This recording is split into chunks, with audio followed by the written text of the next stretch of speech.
Janaki V/S state of Kerala എന്ന സിനിമയ്ക്ക് sensor certificate ലഭിക്കാത്തതും നിലവിലെ വിവാദങ്ങളും താഴെ പറയുന്ന കാരണങ്ങൾ കൊണ്ടാണ് സെൻസർ ബോർഡിന്റെ ആവശ്യം. ജാനകി എന്ന പേരിനെച്ചൊല്ലിയുള്ള പ്രശ്നം. സിനിമയുടെ പേരിൽ നിന്നും പ്രധാന കഥാപാത്രത്തിന്റെ പേരിൽ നിന്നും ജാനകി എന്ന പേരു മാറ്റണം എന്നതാണ് സെൻസർ ബോർഡിന്റെ CBFC പ്രധാന ആവശ്യം. ഹൈന്ദവ വിശ്വാസമനുസരിച്ച് ജാനകി എന്നത് സീതാദേവിയുടെ മറ്റൊരു പേരാണ്. ലൈംഗിക അതിക്രമത്തിന് ഇരയായ ഒരു സ്ത്രീ കഥാപാത്രത്തിന് സീതാദേവിയുടെ പേര് നൽകുന്നത് മതവികാരങ്ങളെ വ്രണപ്പെടുത്തുമെന്നാണ് ബോർഡ് വാക്കാൽ അറിയിച്ച കാരണം. വാക്കാൽ നിർദ്ദേശങ്ങൾ. സെൻസർ ബോർഡ് ഔദ്യോഗികമായി രേഖാമൂലം അറിയിപ്പുകളൊന്നും നൽകിയിട്ടില്ലെന്നാണ് അണിയറ പ്രവർത്തകർ പറയുന്നത്. വാക്കാൽ വാട്സാപ്പ് വഴിയുമാണ് ഈ നിർദ്ദേശങ്ങൾ നൽകിയിട്ടുള്ളത്. വിവാദങ്ങളും അണിയറ പ്രവർത്തകരുടെ നിലപാടും. അനുമതി നിഷേധിക്കൽ. തിരുവനന്തപുരം റീജിയണൽ സെൻസർ ബോർഡ് സിനിമയ്ക്ക് സർട്ടിഫിക്കറ്റ് നൽകിയിരുന്നുവെങ്കിലും മുംബൈയിലെ സെൻസർ ബോർഡ് ആസ്ഥാനം ഇത് തടയുകയായിരുന്നു. നിയമനടപടികൾ.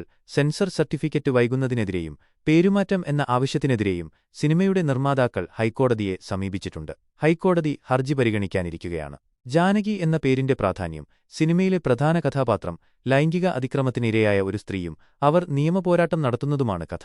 അത്തരമൊരു കഥാപാത്രത്തിന് ജാനകി എന്ന പേര് നൽകുന്നത് പ്രതിരോധശേഷിയുടെയും പോരാട്ടത്തിന്റെയും പ്രതീകമായ സീതാദേവിയുടെ പേര് നൽകുന്നതിന് സമാനമാണെന്നും അണിയറ പ്രവർത്തകർ വാദിക്കുന്നു. സാമ്പത്തിക നഷ്ടം.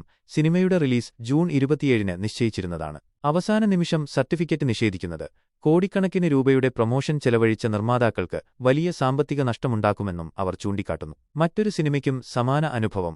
അടുത്തിടെ ടോക്കൺ നമ്പർ എന്ന മറ്റൊരു മലയാളം സിനിമയ്ക്കും സമാനമായ പ്രശ്നം നേരിട്ടിരുന്നു. ആ ചിത്രത്തിലെ ജാനകി എന്ന കഥാപാത്രത്തിന്റെ പേര് ജയന്തി എന്ന് മാറ്റാൻ സെൻസർ ബോർഡ് ആവശ്യപ്പെട്ടതായും റിപ്പോർട്ടുകളുണ്ട്. വ്യക്തിഗത സ്വാതന്ത്ര്യം. കഥാപാത്രങ്ങൾക്ക് പേരിടാനുള്ള ചലച്ചിത്ര പ്രവർത്തകരുടെ സ്വാതന്ത്ര്യത്തിന്മേലുള്ള കടന്നുകയറ്റമാണിതെന്നും ഈ നടപടി വ്യവസായത്തിൽ വലിയ പ്രതിസന്ധി സൃഷ്ടിക്കുമെന്നും FEFKA general secretary B. Unnikrishnan അഭിപ്രായപ്പെട്ടു. സുരേഷ് ഗോപിയുടെ നിലപാട്.